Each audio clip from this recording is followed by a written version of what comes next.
ഞാൻ doctor T Krishnakumar, വൈദ്യ health care പട്ടക്കാട്ടുപടി പെരുമ്പാവൂരിൽ ചീഫ് മെഡിക്കൽ ഓഫീസറാണ്.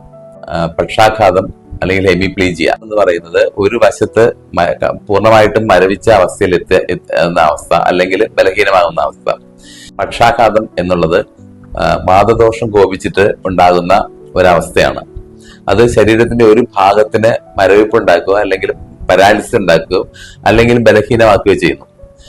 ആധുനിക ശാസ്ത്രപ്രകാരം ഹെമിപ്ലീജിയ ആയിട്ടാണ് പക്ഷാഘാതത്തെ കണക്കാക്കുന്നത്.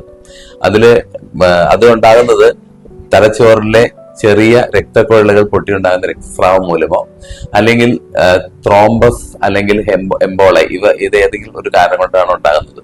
വൈദ്യ ഹെൽത്ത് കെയറിൽ പഞ്ചകർമ്മത്തിന്റെ പൂർവകർമ്മങ്ങളും ആയ അഭ്യംഗം, സ്വേദം, കിഴിയ മുതലായവയും പ്രധാന കർമ്മങ്ങളായ വിരേചനം, ബസ്തി എന്നിവയും ആണ് പ്രധാനമായിട്ട് ചെയ്യുന്നത്.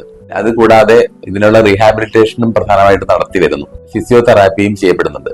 പക്ഷാഘാതത്തിൽ ലക്ഷണങ്ങൾ കണ്ടു തുടങ്ങിയാൽ ഒട്ടും സമയം കളയാതെ, ഒട്ടും കാലതാമസം കൂടാതെ ചികിത്സ ആരംഭിക്കുക എന്നുള്ളത് ഈ രോഗത്തിൽ നിന്ന് പൂർണ്ണ രോഗമുക്തി ലഭിക്കുന്നതിന് കാരണമാകുന്നു.